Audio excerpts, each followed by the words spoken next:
Halo sahabat mindset cerdas, apa kabar? Semoga selalu baik, sehat, dan bahagia ya. Saya ingin bertanya sekarang, adakah kawan kamu yang fobia untuk presentasi di depan audiens? Atau juga kamu?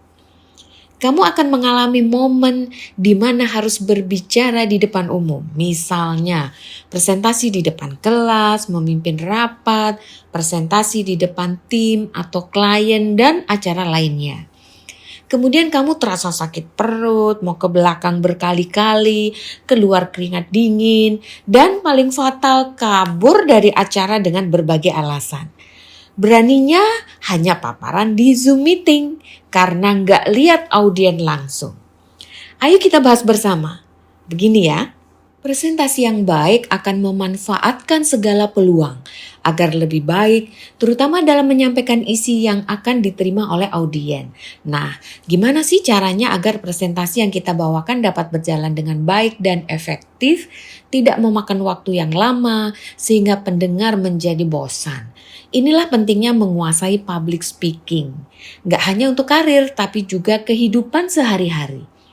Ada banyak penelitian yang menyebutkan tentang ketakutan terhadap public speaking.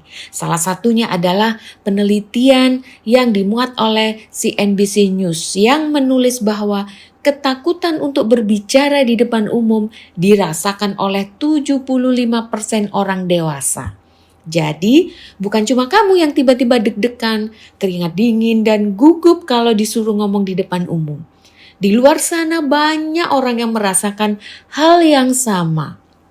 Meskipun menakutkan bagi banyak orang, kabar baiknya adalah public speaking adalah kemampuan yang dapat dipelajari dan dikembangkan. Penasaran bagaimana caranya? Simak penjelasan lengkap video ini. Apa itu public speaking? Sebelum membahas lebih jauh tentang tips atau cara public speaking yang baik, kita cari tahu dulu yuk apa itu public speaking.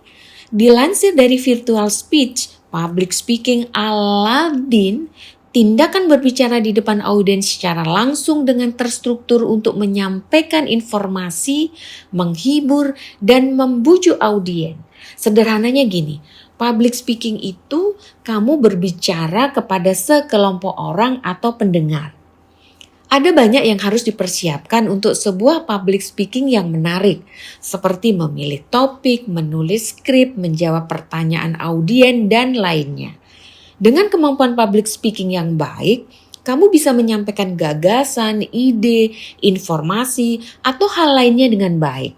Selain itu, kamu juga jadi lebih percaya diri, bisa memimpin orang lain, dan mempengaruhi orang lain. Kemampuan public speaking juga bisa memperluas networking kamu. Ketika berbicara di depan umum dengan baik, orang bisa menjadi kagum dan ingin berbicara lebih dalam denganmu. Ini bisa jadi kesempatan bagus untuk membangun relasi baru, untuk membuka berbagai peluang. Misalnya, membangun bisnis bersama dan berkolaborasi untuk proyek tertentu dan masih banyak peluang lainnya. Ini harus dicatat. Ada hal-hal yang tidak boleh dilakukan dalam public speaking. Pertama, membaca dari skrip. Nah, terpaku dengan teks atau skrip sangat tidak dianjurkan saat public speaking. Pasalnya, ini dapat menyebabkan suaramu terdengar tidak natural, sehingga kurang engage dengan audien. Kamu harus mempersiapkan poin-poin penting dari materi yang akan disampaikan. Kemudian, elaborasi dengan gaya bahasamu sendiri. Yang kedua, berbicara terlalu cepat atau terlalu lambat. Jika tidak ingin membuat audien kesulitan untuk mengikuti presentasi dan menangkap pesan yang kamu sampaikan, maka usahakan untuk berbicara dengan tempo yang sedang, alias tidak lambat dan juga tidak terlalu cepat. Yang ketiga, tidak mempersiapkan diri dengan baik itu dilarang. Nah, sebelum berbicara di depan publik, persiapkanlah dirimu dengan baik. Hal tersebut bisa dimulai dengan menyusun materi secara rapi, mengetahui audien yang akan kamu hadapi, serta mengetahui tempat atau platform untuk presentasi. Yang keempat, menunjukkan ketidakpercayaan diri juga dilarang. Nervous atau demam panggung merupakan hal yang wajar dalam public speaking. Namun, ini tidak boleh menjadi alasan yang untuk membuat kamu jadi tidak percaya diri. Ingat, jangan sampai menimbulkan kesan negatif pada audiens dan membuat presentasi menjadi kurang efektif. So, rajin-rajinlah berlatih. Yang kelima, jangan mengganggu audiens. Aktivitas public speaking memang harus dilakukan secara fokus, terlebih saat kita berinteraksi dengan audiens. Artinya, jangan sampai kita melakukan hal lain yang dapat mengganggu kenyamanan audiens.